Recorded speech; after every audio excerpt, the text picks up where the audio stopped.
Assalamualaikum warahmatullahi wabarakatuh. Minasan, Kyowa Genki desu ka? Jadi apa kabar buat kalian semua untuk hari ini?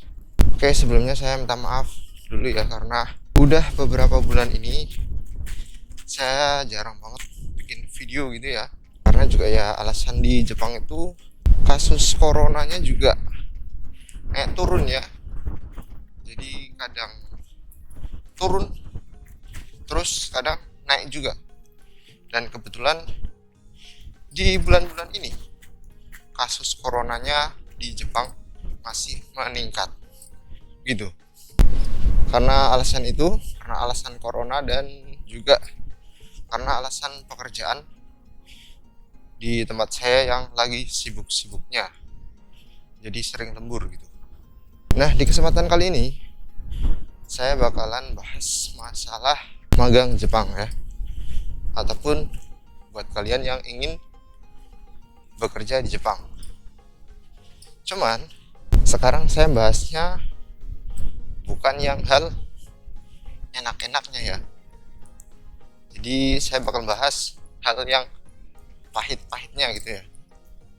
Ataupun alasan kalau kalian ingin bisa bekerja ataupun magang di Jepang, maka pertimbangan juga poin-poin ataupun hal-hal ini ya yang bakal nanti saya bahas.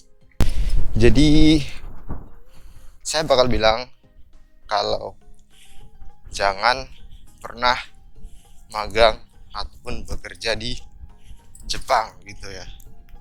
Loh, kenapa? Kenapa saya bilang demikian? Padahal sekarang saya sendiri magang ataupun bekerja di Jepang gitu ya. Nah, saya bilang seperti ini karena saya sudah mengalaminya di sini ya. Udah 2,5 tahun. Jadi untuk beberapa bulan lagi, insya Allah saya bakal pulang ke Indonesia.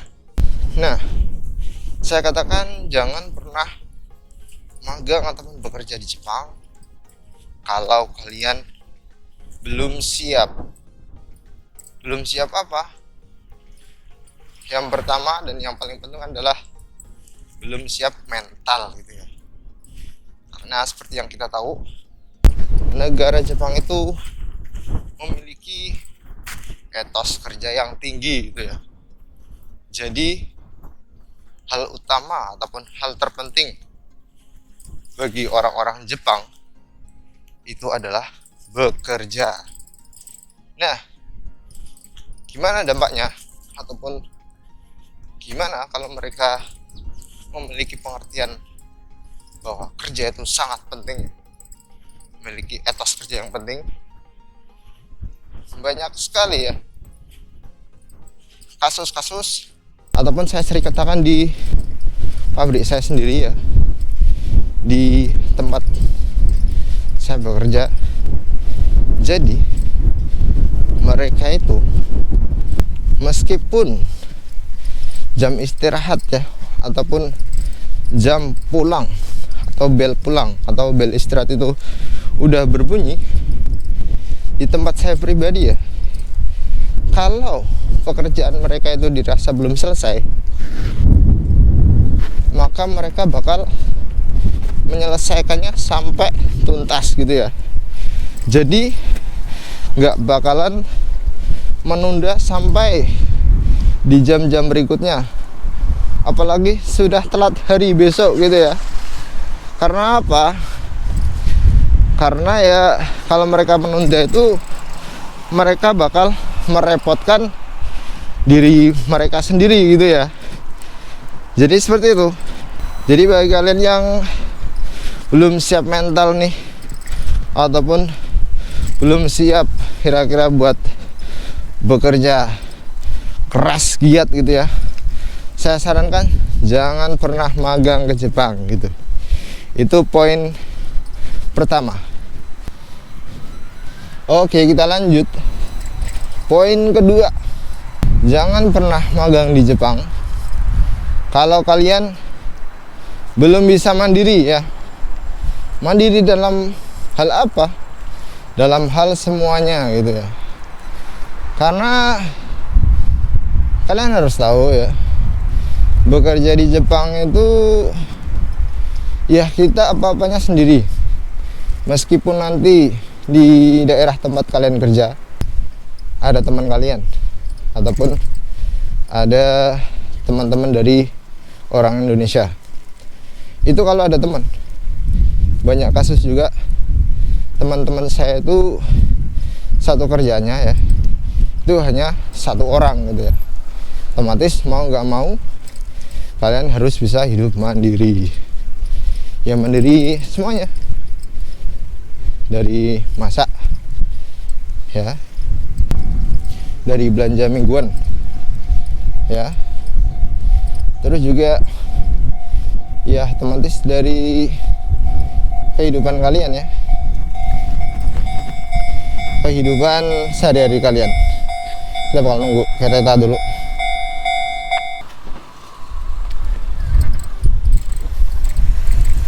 Lanjut.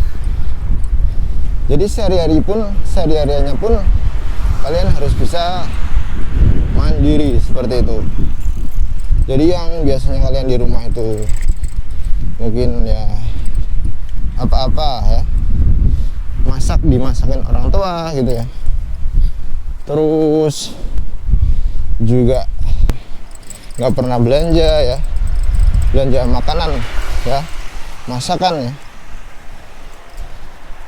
maka otomatis di Jepang kalian dituntut agar kalian bisa seperti itu semua aja. Jadi kalian harus bisa masak, belanja, dan memenuhi kebutuhan kalian sendiri. Otomatis seperti itu. Oke. Dan yang berikutnya, saya sarankan buat kalian, jangan pernah bekerja di Jepang kalau kalian tidak mau bekerja keras ya, maksudnya bekerja berat gitu ya. Jangan pernah kerja di Jepang kalau kalian nggak bisa kerja berat. Karena apa? Karena di Jepang itu untuk kita anak-anak magang ya, ataupun anak-anak dari luar negeri, khususnya dari Indonesia itu ya, kita dituntut untuk bekerja keras di Jepang ya. Jadi kerja kita itu berat bro ya. Bahkan kerjaan kita itu kalau bisa dibilang ya disamakan dengan orang Jepang ya.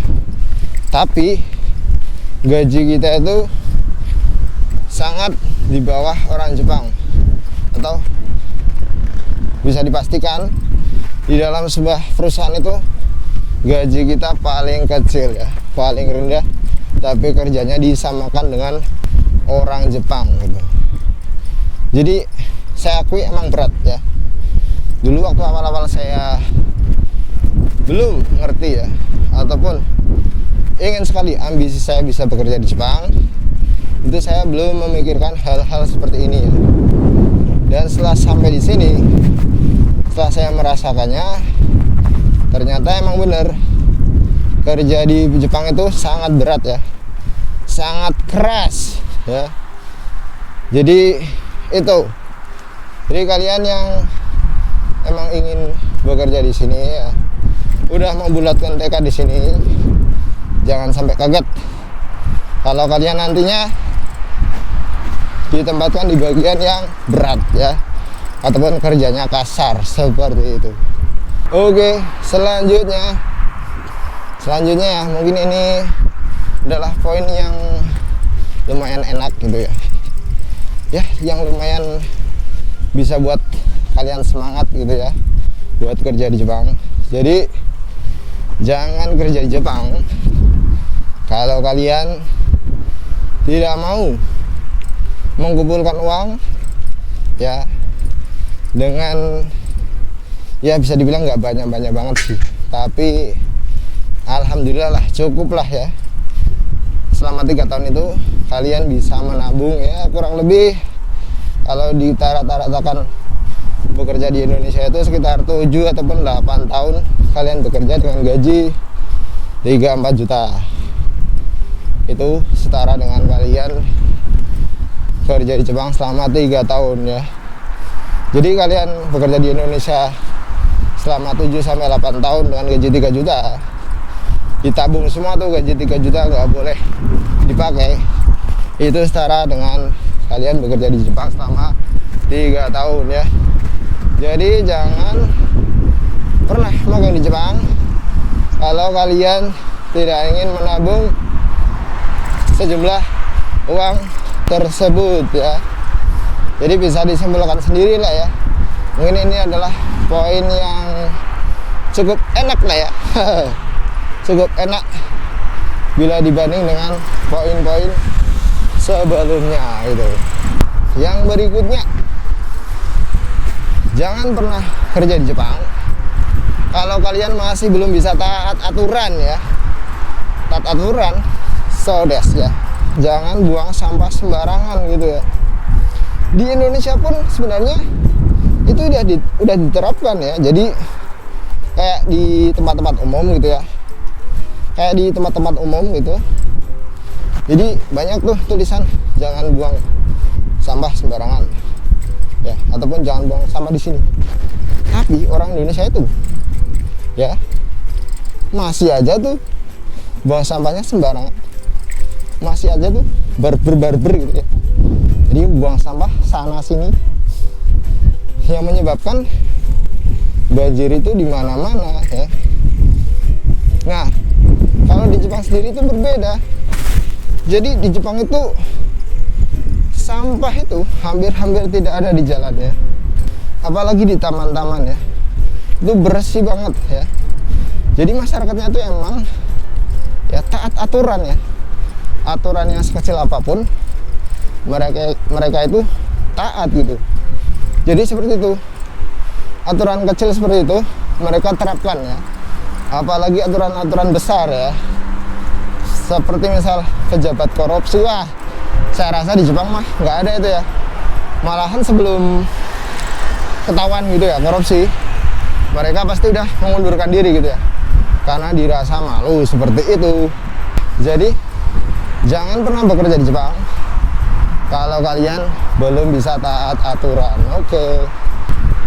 Yang berikutnya, jadi yang berikutnya, jangan pernah kerja di Jepang ataupun magang di Jepang kalau kalian nggak bisa jauh-jauh dari orang tua ataupun keluarga kalian gitu ya.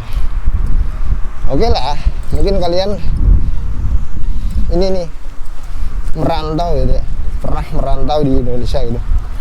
Cuman kalau merantau kan biasanya kalian kalau hari libur gitu ya, atau hari-hari besar lah ya, hari Idul Fitri gitu, kalian bisa ambil cuti, kalian bisa pulang gitu ya.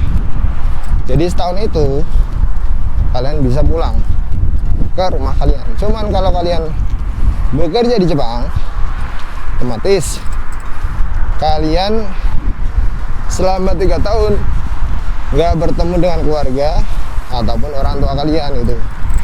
Jadi itu juga hal yang harus dipertimbangkan ya.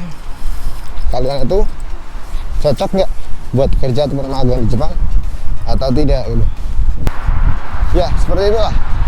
Jadi kalian jangan pernah magang di Jepang kalau kalian belum bisa jauh ataupun belum bisa berpisah dari keluarga serta orang tua kalian dalam waktu ya minimal 3 tahun seperti itu. Oke.